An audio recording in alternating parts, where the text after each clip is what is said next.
Welcome back to Unbelievable English. Today, I'm going to be talking about Outfoxed, a lovely little cooperative whodunit game.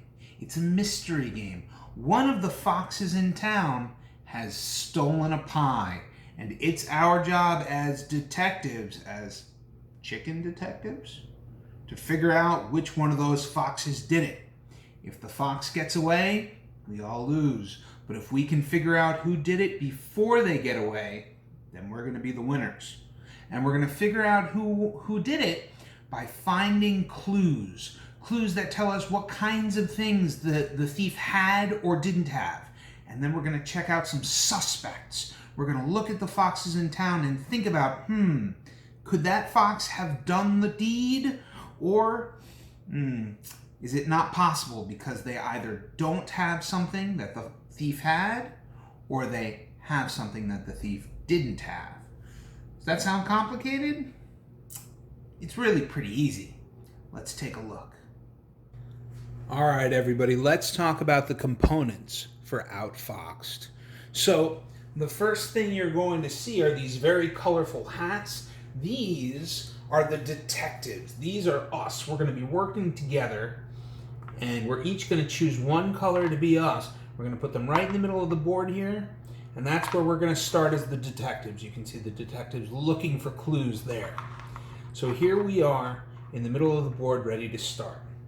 The next thing you're going to see are the clues themselves.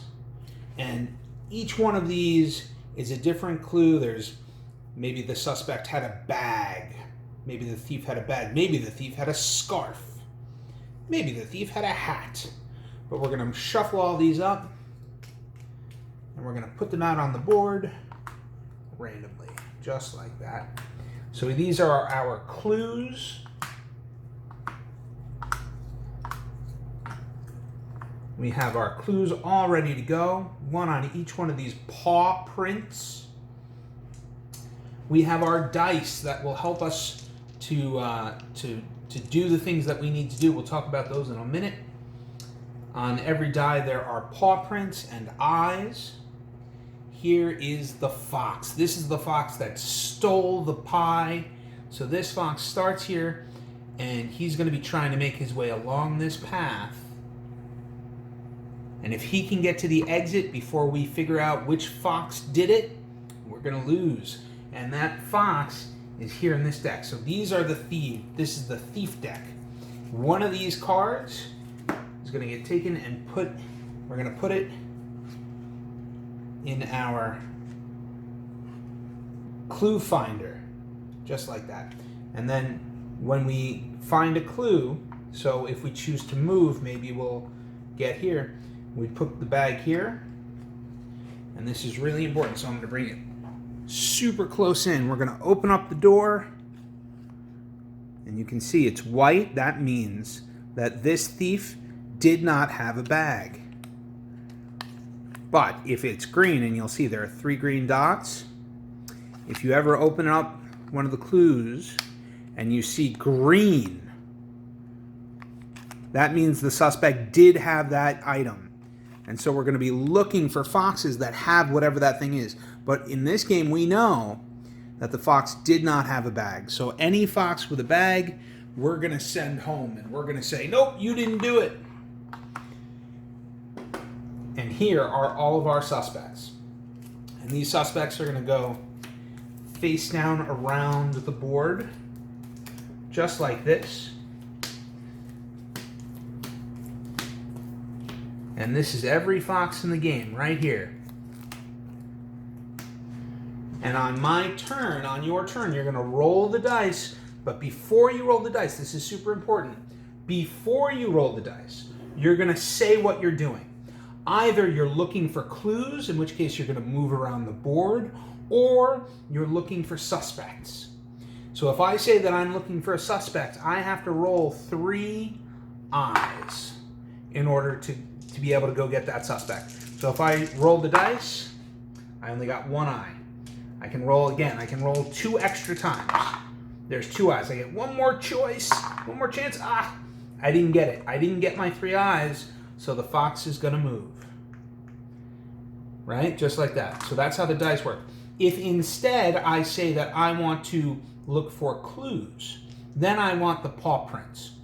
And the number of paw prints I get will tell me how far I can move. So if I say I want to move and look for clues, okay, there's one paw print. I get to re-roll 2 times. Okay, so I got it that time. I can take 4 steps.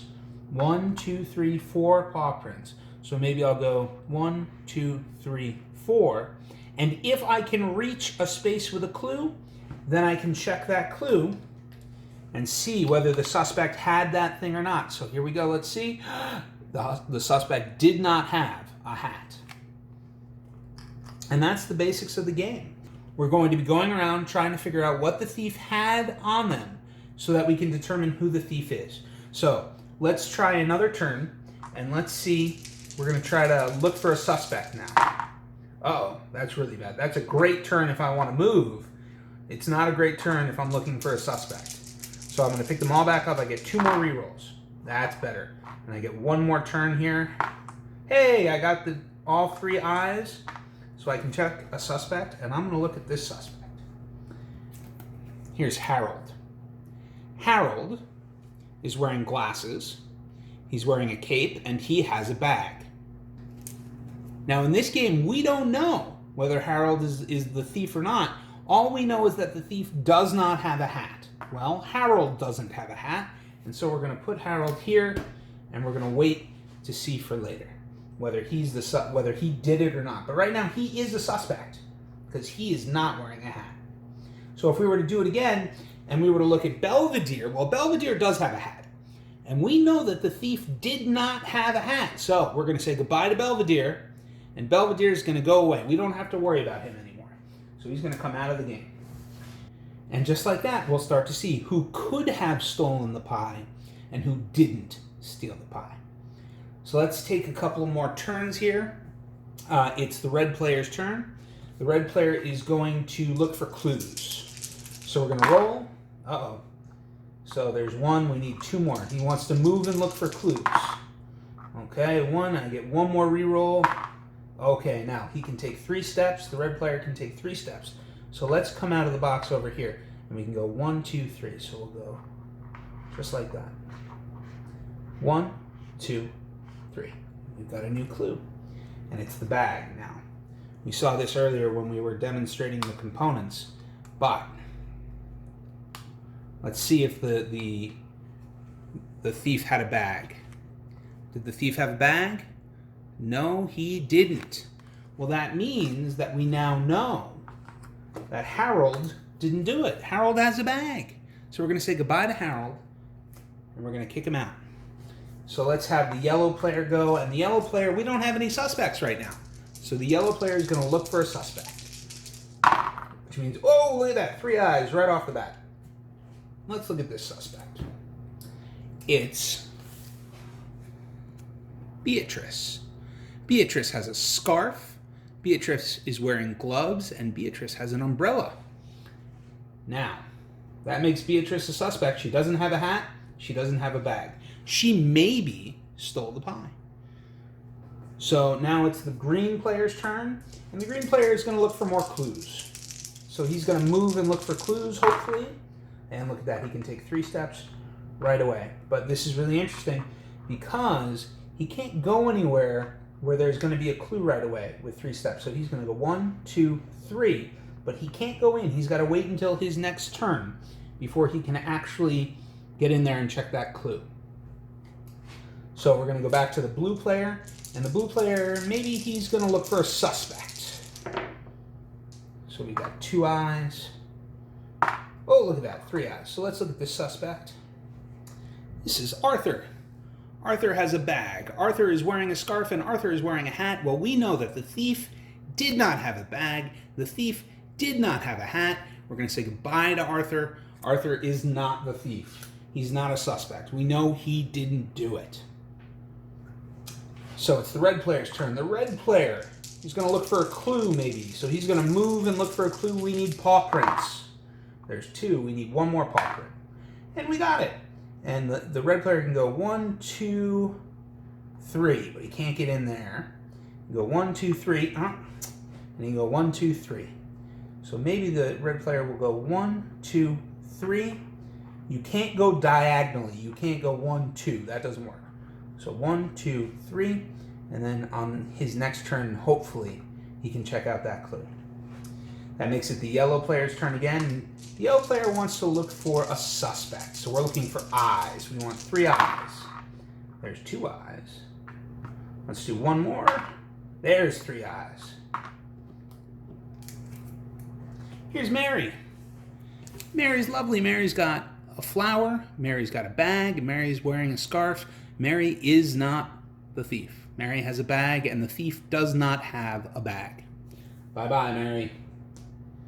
And we would continue like that, eliminating suspects. But anytime we don't get what we need with the dice, so if I roll and I say, let's say I want to, I'm the green player and I want to move. Well, that's a good start. I've got 3 paws, but I need this to be paws too. So I'm going to re-roll. 1, I'm going to re-roll. 2, I got it this time, but if I didn't get it, remember, the fox would move. I did get it. So I can take 5 steps. I only really want to take 1. I want to come over here. 1, 2, 3, 4, 5. I could go 1, 2, 3, 4. Now we're just going to go in there. We've got a new clue. It's gloves. So let's see if the thief was wearing gloves. Ooh, is that green?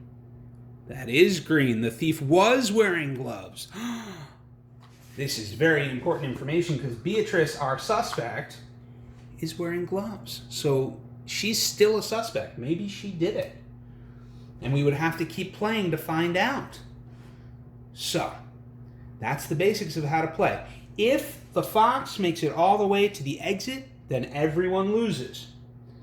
But if we can determine, if we guess who it is, if we say Beatrice did it, and we check this card.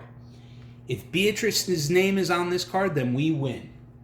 If somebody else's name is on the card, we lose. And that's how you play Outfoxed. Thanks for spending time with me here at Unbelievable English.